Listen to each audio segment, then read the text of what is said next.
इस वीडियो के माध्यम से मैं आपको एक बहुत ही विचित्र, आवश्यक और महत्वपूर्ण वृत्तांत बताने जा रहा हूँ, जो शायद आप कहीं न जाने होंगे न सुने होंगे इसके संबंध में।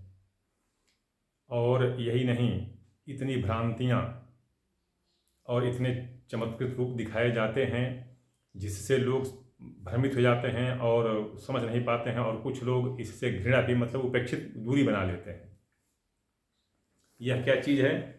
मतलब पारद। पारद एक दिव्य पदार्थ है। ये मैं बता रहा हूँ कि पारद रस कहा जाता है, एक रस कहा जाता है, और यह समस्त धातुओं में, समस्त रसों में सर्वोत्कृष्ट रस है, पदार्थ है। इसकी जटिलता अविक्षणीय है, मतलब इसका कहीं जिसको हम अंग्रेजी में एनालिसिस करते हैं, वो नहीं कर सकते हैं। यही इस दैवी पदार्थ का विधान है, स्वरूप है। हर पदार्थ का आज वैज्ञानिक विश्लेषण, विवेचन इत्यादि किया जा चुका है, और बताया जा चुका है कि इसमें इतना कार्बोहाइड्रेट है, तो इसमें मिनरल है, तो इसमें क्या है पता नहीं। लेकिन पारा का नहीं बता पाया कोई। पारा को अंग्रेजी में मरकरी कहते हैं, और एक ग्रह है बुध, उसको भी मरकरी कहते हैं। अब बुध का और पारा का क्या संबंध है, यह कथा एक बड़ी लंबा वृतांत है। इसका एक मैं सांकेतिक कथा पौराणिक रूप में बहुत पहले मैं वीडियो में दे भी चुका हूँ। अतः इस कथा को और इस वीडियो को मैं बहुत लंबा चौड़ा नहीं खींचना चाहता, लेकिन परम आवश्यक चीज़ों को मैं आपको बता देना चाहता हूँ कि यह क्यों आपके लिए आवश्यक है, और इससे कितने बड़े बड़े काम किए जा सकते हैं। इसके चमत्कार को कोई रोक नहीं सकता है, इसकी शक्ति को कोई बाधा नहीं पहुँचा सकता है, इसका प्रभाव निष्फल नहीं जाता है कभी। पारा ऐसी चीज़ है। अब मैं आपको बताऊं कि जैसा कि सबको पता होगा ये कथा, कि कैसे भगवान शिव की तपस्या को भंग करने के लिए कामदेव को भेजा गया था। कामदेव पहुंचा वहां पर, और उसने भगवान शिव को अपने 5 बाणों से, फूल के, जिसको पुष्प के 5 पंचबाण कहते हैं, तो वही 5 बाणों से मारा था भगवान शिव को। भगवान शिव की तपस्या भंग हो गई थी, और भगवान शिव का जब तीसरा नेत्र खुला तो वह जलकर भस्म हो गया था। तो भस्म हो गया तो उसकी पत्नी रति जो थी, रोने बिलखने लगी। बहुत प्रार्थना, उन्हें विनय और ये करने के बाद, पूजा अर्चना करने के बाद, भगवान शिव ने कामदेव को अनंग बताया, मतलब कि अब इसको कोई अनंग, इसका रूप आकृति कोई नहीं होगा, लेकिन फिर भी यह सब पर प्रभावी होगा, अपना प्रभाव दिखाता रहेगा, अपना कार्य करता रहेगा। इस तरह से कामदेव जो है भस्म हो गया। लेकिन जब रति ने, उसकी पत्नी ने जब बहुत कुछ कहा, तो भगवान शिव ने कहा कि ठीक है, यह अनंग, मतलब बिना अंग के, बिना स्वरूप के रहेगा, और यह कुछ निश्चित स्थानों पर रहेगा, जिसमें बताया गया था कि वैश्या के घर रहेगा, इसका वास होगा आदि। और फिर उसके बाद बताया गया था कि सोना में भी इसका वास होगा। ये कथा सबको परिचय पता होगा। एक सोना में भी कामदेव का वास होगा। सोना पारा से बनता है, और यह कामदेव पारा में घुस गया। अब इसके बाद मैं बताता हूँ एक बात, कि पारा के बारे में कहते हैं कि पारा का, जैसे सब लोग जानते होंगे, बहुत लोग इसके बारे में जानते हैं कि पारा का 8 संस्कार होता है, 18 संस्कार होता है। संस्कार क्या है? कोई पूजा पाठ, मंत्र जंत्र, जाप विधान कुछ नहीं है। ये कोई मंत्र से होने वाली प्रक्रिया नहीं है। यह एक पूर्णतया भौतिक प्रक्रिया है, रासायनिक प्रक्रिया है, कोई आध्यात्मिक या पारलौकिक प्रक्रिया नहीं है। यह एक तरह का संस्कार, मतलब उसको शुद्ध करना, शोधन करना, उसमें जो अशुद्धियां आ गई हैं उसको दूर करना। कारण क्या है, क्यों, इस कारण क्या है इसका? तो पारा जो है, मैं अब इसके बारे में फिर मैं पीछे आपको ले चलता हूँ। इसी कामदेव के प्रभाव के कारण, इसी कामदेव के प्रभाव के कारण एक बार भगवान शिव और भगवान पार्वती दोनों मोहित हो गए। देखिए, यह कथा यहीं से प्रारंभ होती है। यही कामदेव के प्रति जो है थोड़ा क्रोध भर गया था भगवान शिव के मन में, और भगवान शिव ने संकल्प लिया था कि अवसर आने पर कामदेव को इसका मैं बदला चुकाऊंगा, जो इसमें भी प्रभावित किया है। हुआ क्या कि जब भगवान शिव जब काम से प्रभावित हो गए, किंतु उनके मन में एक प्रण था कि चाहे कामदेव कुछ कितना ही प्रभाव दिखाए, मैं जो कहते हैं वासना, मतलब जो हम संबंध, शारीरिक संबंध बनाना पार्वती से नहीं करूँगा। और उधर पार्वती भी अपना बहुत ही सुंदर रूप बना करके, अलौकिक रूप बना करके, मोहिनी रूप बना करके भगवान शिव के सम्मुख प्रस्तुत हुई। लेकिन भगवान शिव तो दृढ़ प्रतिज्ञ थे। भगवान शिव मन से बहुत ही दृढ़ थे, किंतु फिर भी उनका वीर्य स्खलित हो गया, वीर्य निकल गया और बह चला। अब वीर्य बह चला, वह वीर्य वो इतना भयंकर प्रभावी था, इतना उग्र तेज था कि वह जहाँ जहाँ जाता गया, थोड़ा भी जहाँ पर उसको बहने में उसका अवरोध होता था वहाँ पर कुआं हो जाता था। अब और उसका प्रभाव इतना था कि, और उसका गुण प्रभाव अलौकिक इतना था कि लोग उससे चमत्कृत हो गए। अब उसको कुछ राक्षस, दानव, निशाचर भी लूटने में लग गए। तब माता पार्वती ने इसको देखा कि इसका जो है दुष्प्रयोग होगा, तो उन्होंने उसको स्थिर कर दिया, और वह विभिन्न धातुओं से, अनेक बहुमूल्य धातुओं से वह पारा ठोस रूप में आ गया। उसमें कुछ और अवगुण, मतलब कुछ उसमें और कुछ भर दिया माता जी ने, पार्वती जी ने, तो वह ठोस रूप में हो गया।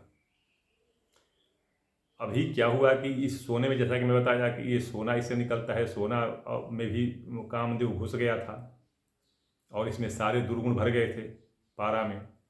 पारा क्या था? आखिर मलमूत्र की तरह ही एक पारा भी तो था भगवान शिव का, तो अशुद्ध था। अब उस अशौच अवस्था में वह किसी और देवता को तो चढ़ाया नहीं जा सकता है, जैसे समुद्र के पानी से आचमन नहीं किया जा सकता है, क्योंकि समुद्र का पानी अगस्त ऋषि का मूत्र माना जाता है, मूत्र पेशाब माना जाता है। तो उसी तरह से जो पारा और देवी देवताओं की पूजा में लिया नहीं जा सकता था, या और कोई कार्य उससे नहीं किया जा सकता था, तो इसीलिए उसका शोधन किया जाना आवश्यक हो गया। जैसे भोजन क्या होता है, भोजन तो मान लीजिए चावल को पका करके हम लोगों ने बना दिया खाने के लिए, किंतु अगर उस चावल को 2-4 दिन 5 दिन रख दिया जाए तो उसमें फफूंद पड़ जाते हैं और वह जहरीला हो जाता है। देखिए, चावल तो ही रहता है, केवल फफूंद पड़ जाने से वह जहरीला हो जाता है। नहीं तो चावल तो खाना वाली चीज़ है, वो तो अन्न है। ठीक उसी तरह से पारा तो दिव्य चीज़ है, किंतु उसमें ये अशुद्धियों को, अवगुणों को जो भर जाते हैं, इस कारण से और देवी देवताओं की उससे पूजा अर्चना नहीं की जा सकती है। अशुभ, अशुद्ध, मतलब कि निंदनीय माना जाता है। और उसी का जब शोधन कर दिया जाता है तो वह विभिन्न देवी देवताओं को स्वीकार्य हो जाता है। इसीलिए पारे का शिवलिंग, पारे की विभिन्न देवी देवताओं की मूर्तियां बना दी जाती हैं, श्री यंत्र बना दिया जाता है, और वह सबकी मनोकामना पूरा करने वाला हो जाता है। तो अब इसके बारे में बता दूं कि लोग कहते हैं, कोई कहता है कि इसके 8 संस्कार, संस्कार मतलब कोई मंत्र और यज्ञ विधान नहीं होता है। संस्कार, शोधन, रिफाइन करना होता है। जैसे उसमें कुछ जो क्या कहते हैं इसको, मारण, मोहन, जैसे बालुका यंत्र, चूल्ही यंत्र आदि से उसको शुद्ध करना, पाक करना, उसमें से अवगुण को निकालना। तो ये कुछ लोग 8 और 18 मानते हैं, लेकिन नहीं, इसके 48 संस्कार होते हैं। 48 तरह से इसको रिफाइन किया जाता है। मैं बता दूं कि इसमें 8-8 जो प्रति 8-8 जो है वो अलग अलग कार्यों के लिए जाते हैं। कौन कैसे कैसे काम में लिए जाते हैं? रसोदगातम अष्टाद्यौ भैषजम यंत्रादिकम तदाष्टौ वर्धनम सिद्धिर्भवेदष्टानिधि संग्रहम त्रयाष्टम देव्योपास्थै परम स्यादष्टम द्वितीयम पराष्टम खेचरी सिद्धिम शक्ति साधनादिकम भवेत्। ये 8-8 कैसे देखिए, बताते हैं हमें कौन कौन से होते हैं। स्वेदन, मर्दन, मूर्छन, उत्थापन, पातन, रोधन, नियमन, दीपन, ये 8 हो गए। उसके बाद क्षारण, उद्वहन, शीदन, भेदन, दोहन, प्रवण, कर्तन और वारण, फिर ये 8 हो गए। फिर श्रावण, पातन, कर्तन, वीतन, नमन, द्रवण, धीनन और वृहन, ये 8 हो गए। उसके बाद सिंचन, ओहन, द्वीपन, प्रोचन, नोदन, आहन, उष्यंद और प्रवीत, ये 8 हो गए। फिर उसके बाद उनीत, सुपोत, कृधन, श्रावत, केतन, प्रणीत, सुईत, नेदत, ये 8 हो गए। उसके बाद आसिक, ग्रासमान, चारणा, गर्भद्रुति, बाह्यद्रुति, जारण, रंजन, शारण, क्रामण, वेद और भक्षण। ये 48 संस्कार होते हैं। 48 तरह से इसको शुद्ध किया जाता है। अब जो लोग जैसा जानते हैं, चाहे जितना पता है उतना बताते हैं। कोई कहता है कि 8 है, कोई कहता है कि 18 है।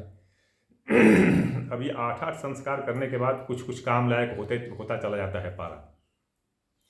जैसे पहले 8 का संस्कार कर दिया गया तो ये कुछ मूर्ति निर्माण के लिए, कुछ और चीज़ निर्माण के लिए होता है। फिर उसके बाद 8 कर दिया गया तो ये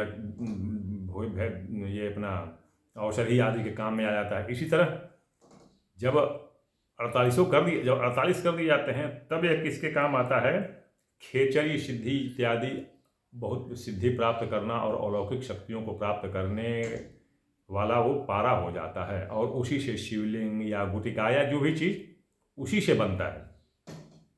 अब ये लोगों को जो है ना भ्रमित नहीं होना चाहिए कि ये कुछ एक संस्कार कर दे। जैसे पानी को केवल छान देने से पीने लायक नहीं रहता, उसको उबालिए, फिर उसको रखिए, निथारिए, उसके बाद पीजिए, तब वो पीने लायक होता है। वरना केवल ऐसा नहीं है कि केवल छान देने से वो पीने लायक हो गया। इसी तरह पारा जो है केवल 8 संस्कार कर देने से कुछ बनाने लायक तो हो जाएगा, लेकिन वह अपने खेचरी और इत्यादि जो योगिनी सिद्धि जो होती है या ये दिव्य मूर्तियाँ होती हैं उनको बनाने के काम में नहीं लाया जा सकता। यह मुझे कई बार इसकी शिकायत लोगों से मिली है और कई लोगों ने कई तरह के प्रश्न पूछे हैं। जैसे बहुत लोग विद्वता भी दिखाने लगते हैं, तो उनके विद्वता दिखाने से मैं क्या करूं? मुझे तो कोई मतलब है नहीं इससे। मैं बार बार कहता हूँ कि भाई, न कोई गुरु जी हूँ, न स्वामी जी हूँ, न आचार्य जी हूँ, न मेरे पास कोई संस्था है, न कोई संगठन है, न कोई आश्रम है, न कोई मठ है। किसान हूँ, फौज से रिटायर हुआ हूँ, किसान हूँ, खेती बाड़ी करता हूँ और भारत सरकार से बहुत ही ज़्यादा मुझे पेंशन मिल जाती है। अब मुझे कोई ऐसा दिक्कत नहीं है कि मेरी कोई दुकान बंद हो जाएगी, मेरा कोई व्यापार बंद हो जाएगा, मेरी जजमानी में करता नहीं, मेरी जजमानी बंद हो जाएगी, जी नहीं। इसलिए मैं बिल्कुल सही सटीक बात बता देता हूँ। बाकी जिसको जो इच्छा, जो मेरी आलोचना करना चाहे करे, मुझे कोई दिक्कत नहीं है, कोई प्रभाव नहीं पड़ने को है। चाहे कोई कितना हो शिकायत करे, मुझे कोई घाटा या हानि होने वाला नहीं है, कोई प्रभाव नहीं पड़ने वाला है। अभी मैं बता दूं कि मैं जितने भी पारा की मूर्तियां या शिवलिंग बनवाता हूं, सब तो बनवा नहीं पाते हैं, क्योंकि ये 48 संस्कार करने के बाद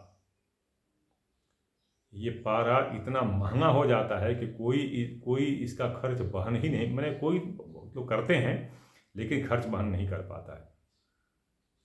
मेरी मजदूरी जिसको आप दक्षिणा कहिए, पारिश्रमिक कहिए, जो कुछ भी कहिए, वो छोड़ करके पारा 2250 रुपये का 1 ग्राम पड़ जाता है। अब सोच लीजिए कि एक शिवलिंग, छोटा से छोटा शिवलिंग भी अगर बनवाते हैं तो कितनी कीमत का पड़ेगा। लगभग 60,000, आज की तारीख में लगभग 60,000 रुपये से ऊपर का पड़ जाएगा। बताइए, 60,000 रुपये से ऊपर का एक छोटा शिवलिंग और बाज़ार में मिलने वाला 600, 400, 800 रुपये का, 1000 रुपये का शिवलिंग, बहुत अंतर है। आज जो शिवलिंग की पूजा करते हैं, फिर भी पता नहीं कितने लोग शिवलिंग घर में रखे हुए हैं पारे का, लेकिन कितने को उसका फल मिलता है? नहीं मिलता है, क्योंकि वो शुद्ध है ही नहीं। वो पारा वो शुद्ध है ही नहीं। जब शुद्ध नहीं है तो उसको कोई भी देवी देवता उसको स्वीकार नहीं करेगा। भाई, मैं पहले बता चुका हूँ कि मल मूत्र इत्यादि वीर्य जो है अशुद्ध होता है, अशोभनीय होता है, निंदनीय होता है। उसको कौन स्वीकार करेगा? सबको उससे घृणा होगी।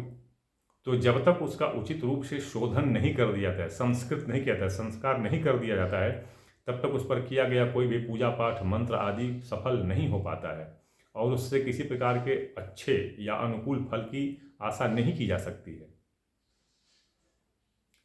मुझे ये सब बताना पड़ा क्योंकि बहुत लोगों का ये आ चुका था, इस पर टिप्पणी आ चुकी थी, इसलिए मुझे ये सब बताना पड़ गया। नहीं तो इसे बताने का कोई तात्पर्य है नहीं, क्योंकि किसी को इतना है। आज देखिए, आज कौन है यह वीडियो, मुझे उम्मीद है, जहाँ तक मुझे अंदाज़ा है, जानता हूँ कि ये विदेशों में बहुत ज़्यादा देखी जा रही है। मेरी वीडियो विदेशों में बहुत ज़्यादा देखी जा रही है, अपने देश में भी देखी जा रही है, बहुत लोग देख रहे हैं। तो अब सबके मन में यह कीड़ा कुल आएगा कि 48 संस्कार कहाँ से आएगा। मैं बता ही दिया कि 48 संस्कार होते हैं, सबका नाम भी मैंने बता दिया। अब फिर कहेंगे कौन सी पुस्तक में लिखा हुआ है, ये पुस्तक मिलती कहाँ है, ये पुस्तक लिखा कौन है, तो मुझे भाई मैं नहीं पता, सीधी सी बात है, मुझे नहीं पता। जिसको मानना है माने, ना मानना है मत माने, हमको कोई दिक्कत नहीं है। अब मैं पुस्तक ढूंढता रहूँ, फिर उसका प्रकाशन ढूंढता रहूँ, फिर उसकी दुकान ढूंढता रहूँ, उसके लेखक का पता करता रहूँ, तो मुझे, मेरे पास न इतना समय है बताने का, न मैं कोई शास्त्री हूँ, न आचार्य हूँ, न मैं कोई शास्त्रार्थ कर सकता हूँ, न मैं कोई उत्तर देने के लिए बाध्य हूँ। जिसको पसंद आता है मेरा वीडियो देखे, मेरी बात माने, नहीं पसंद आता है मत माने, हमको कोई दिक्कत नहीं है। मैं जो जानता था वो बता दिया, सबका नाम 48 संस्कार जो होते हैं उनका नाम बता दिया, संबंधित श्लोक बता दिया। क्या चीज़ है कि रसोदगातम अष्टाद्यौ आद्य अष्टाद्यौ आदि, पहले के जो पहले का जो शोधन होता है, रस का शोधन, 8 जो शोधन कहलाते हैं, वह भैषजम, वह दवा आदि के, रसोदगातम अष्टाद्यौ वो धातु आदि के काम में आते हैं, कोई यंत्र बनाने के, भैषजम यंत्र आदिकम। और उसके बाद वाले 8 जो होते हैं संस्कार, वो दवा इत्यादि के काम में आते हैं। तदाष्टौ वर्धनम सिद्धिर, उसके बाद के 8 वाले जो होते हैं वह शारीरिक शुद्धता देने वाले होते हैं। और भव्य दष्ट निधि संग्रहम, उसके बाद के जो होते हैं 8, वो निधि आदि संग्रह के लिए होते हैं। त्रयाष्टम देवी उपास्थय, उसके बाद के 8 वाले जो संस्कार हैं वह देवी इत्यादि की पूजना के लिए होते हैं। परम शादष्टम तिथि, पराष्टम खेचरी सिद्धि शक्ति साधना अधिकृत भव, और सबसे अंत के जो 8 आते हैं वह खेचरी सिद्धि, भूत सिद्धि, प्रेत सिद्धि, वैताल सिद्धि आदि के काम में जो 8 अंतिम 8वें हैं वो आते हैं। ये कौन कौन से हैं मैं पुनः एक बार और बता दे रहा हूँ कि ये 48 संस्कार कौन कौन से हैं। स्वेदन, मर्दन, मूर्छन, उत्थापन, पातन, रोधन, नियमन, दीपन 8, क्षारण, उद्वहन, शीदन, भेदन, दोहन, प्रवण, कर्तन, वारण दूसरे 8, तीसरे 8 श्रावण, पातन, कर्तन, वीतन, नमन, द्रवण, धीनन, बृहन। उसके बाद वाले 8 सिंचन, ओहन, द्वीपन, टोचन, नोदन, आहन, उष्यंद, प्रणीत। उसके बाद वाले 8 उनीत, सुप्रीत, कृधन, श्रावत, केतन, प्रणीत, सुवीत, नेधत। और अंतिम 8 आंतिक, ग्रासमान, चारण, गर्भद्रुति, बाह्यद्रुति, जारणा, रंजन, शारण, क्रामण, वेद और भक्षण। 48 संस्कार। अब कोई जिसको ढूंढना है ढूंढता रहे भाई, कहाँ है कहाँ नहीं, मैं इसके बारे में न बताने का मैं कोई बाध्य नहीं हुई कि मैं बताऊँ कि कहाँ मिलता है, कौन सी पुस्तक में है, कौन ग्रंथ है, कहाँ मिलता है। आज अभी मैं जब ये बनाता हूँ और कोई जब कहता है बनवाने के लिए, मैं तो बना नहीं पाता हूँ, लगभग मुझे इलाहाबाद जाना पड़ता है, वहाँ पर इसका जो है अपनी फाउंड्री है, सामने रहना पड़ता है, 1 से 2 घंटे लगते हैं ये सब करने में। उसके बाद 10 मिनट में वो पारा जाता है मशीन के अंदर और बहुत ही उच्च ताप पर वो पिघल करके, और फिर वो फ्रेम होता है उसमें आ जाता है, उसी फ्रेम का बन करके फिर बाहर निकल आता है। 10 मिनट ठंडा होने में लगते हैं। उसके बाद उसको अमरी पेपर से रगड़ करके थोड़ा चिकना करके और फिर ले लेते हैं। 2 घंटे में शिवलिंग या कोई भी मूर्ति जो बनाना चाहे वो बनकर तैयार हो जाती है, किंतु इसकी कीमत बहुत ज़्यादा हो जाती है। अब लोग कहते हैं कि पारा का इतना महंगा, भाई मैं तो महंगा पड़ता है मेरे यहाँ तो महंगा पड़ता है और बहुत महंगा पड़ता है, और बाज़ार में और जो मैं बनवाता हूँ उसमें कोई तुलना ही नहीं है, कीमत की तो कोई तुलना ही नहीं है। कहाँ 60,000 कहाँ 600, कोई अंतर तुलना ही नहीं है। हाँ, ये मैं जरूर बता दूँ कि आज आप स्वयं सोचिए कि ढेर सारे लोग शिवलिंग को घर में अपने रखते हैं पार्वत का, कितने को उसका फल मिलता है, और अंत में क्या होता है कि मैं बहुतों को देखा हूँ कि वो शिवलिंग उठाकर किसी मंदिर में रख देते हैं कि भैया पूजा पाठ करते रहना। अंत में यही होता है। इसके पीछे कारण क्या है? वही अशुद्धता, उसके कारण से अनेक विघ्न भी उपस्थित हो जाते हैं। वैसे पारद शिवलिंग या मूर्ति से अनेक विघ्न भी उपस्थित हो जाते हैं। अब यह एक वैज्ञानिक प्रक्रिया है, क्योंकि इसमें जो होता है रेडिएशन होता है, पारद में बहुत बड़ा रेडिएशन होता है, विकिरण। यह क्या होता है कि एक पारा की 1 तोला मतलब 12 ग्राम पारे का पुंज एक जगह इकट्ठा होना, अपनी चारों तरफ 28 हाथ की रेडियस में, व्यास में, दूरी में वह प्रभाव डालता है। अब उस एरिया में जितने लोग रहेंगे, उस क्षेत्र में जितने लोग रहेंगे, सब प्रभावित होंगे। 28 हाथ सब प्रभावित होंगे। यानी अगर एक घर में पारा रखा जाए तो उससे पूरे परिवार को लाभ या हानि मिलता है। परिणाम क्या हुआ कि इसमें घर में व्याधि अगर अशुद्ध हुआ तो व्याधि, झगड़ा, अनाचार, व्यभिचार, लक्ष्मी का पलायन, मनमुटाव, मुकदमा आदि तरह तरह के ये विघ्न उपस्थित हो जाते हैं। किंतु अगर 48 संस्कार किया हुआ पारद का कोई उचित जो आवश्यक है, वह शिवलिंग हो, गुटका हो, मूर्ति हो, यदि रखा जाए तो निश्चित रूप से सारे विघ्नों का निवारण हो जाता है। इसकी वेधन क्षमता, पारद के विकिरण से, किरण से जो वेधन क्षमता जो होती है, जिसमें अल्फा बीटा गामा जो किरणें होती हैं, इनकी वेधन क्षमता इतनी होती है कि घर के एक कक्ष दूसरे कक्ष में अगर आप पारद का शिवलिंग रखे रहें और इस दीवार के दूसरी तरफ कोई आदमी बैठा रहे तो उस दीवार को छेद करके वो किरणें आकर के उस आदमी को प्रभावित करती हैं और उसके दुख को, उसके कष्ट को, उसके ग्रह बाधा को दूर करते हैं। अब मैं दूसरी चीज बताऊं कि इसका वर्तमान समय में, कलयुग में, वर्तमान समय में अष्टादिकौ अष्टाद्यौ च पण फरे बल्लभौ जवेत्। तात्पर्य कहने का ये कि अष्टम, द्वादश, खष्ट आदि जो भाव हैं, इसमें स्थित बड़े भयंकर उपद्रवी ग्रह भी इससे शांत हो जाते हैं, इस पारद से शांत हो जाते हैं। शेष शुभ स्थानों में बैठे हुए ग्रहों का क्या कहना। मतलब चाहे ग्रहों का कोई भी उपद्रव हो, पारद उसको शांत कर देता है। इसके किरणों में विकिरण क्षमता इतनी होती है कि उसके पारद उसको शांत कर देता है। तो मैं, जितने लोग इस वीडियो को देख रहे होंगे, सबसे यही मैं कहना चाहूँगा, मेरी सुसम्मति होगी कि यदि सामर्थ्य न हो तो अशुद्ध पारद को घर में न लावे। कोई ज़रूरी नहीं है, क्योंकि जो स्थिति आपकी है वो तो कम से कम बनी रहेगी, वो तो नहीं बिगड़ने पाएगी। लेकिन अगर अशुद्ध पारद लाकर घर में रखते हैं तो जो स्थिति है वो बिगड़ सकती है। तो इससे बढ़िया है कि हम उस पारद को घर में रखेंगे ही नहीं, जो है उसी में संतोष करेंगे। और अन्यथा अगर रखेंगे तो थोड़ा हम धन खर्च करेंगे, सहन शक्ति रखेंगे और जो उचित शुद्ध मौलिक रूप में जो है पारा, हम उसको घर लाएंगे। जैसा कि मैं बता दिया कि मल मूत्र वीर्य आदि जो है अशुद्ध होते हैं और इसको शोधन के बाद ही किसी देवी देवता को दिया जा सकता है या देवताओं को स्वीकार्य होता है। अन्यथा देवी देवता को मल मूत्र नहीं चढ़ाया जा सकता। तो इसलिए आप ये देख लीजिए कि एक पारद के रखने से समस्त देवी देवता अनुकूल हो जाते हैं और अशुद्ध पारद के रखने से समस्त देवी देवता उसके प्रतिकूल हो जाते हैं, अपने पितर तक प्रतिकूल हो जाते हैं। तो इसलिए पारद को हमेशा शुद्ध, बिल्कुल ही शोधित, संस्कारित किया हुआ पारा ही घर में रखें, अन्यथा न रखें। दूसरी बात, किसी से संबंधित किसी भी समस्या को यदि आप मुझसे पूछना चाहते हैं तो आप मुझे व्हाट्सएप पर संदेश दे सकते हैं। व्हाट्सएप नंबर है 9889649352।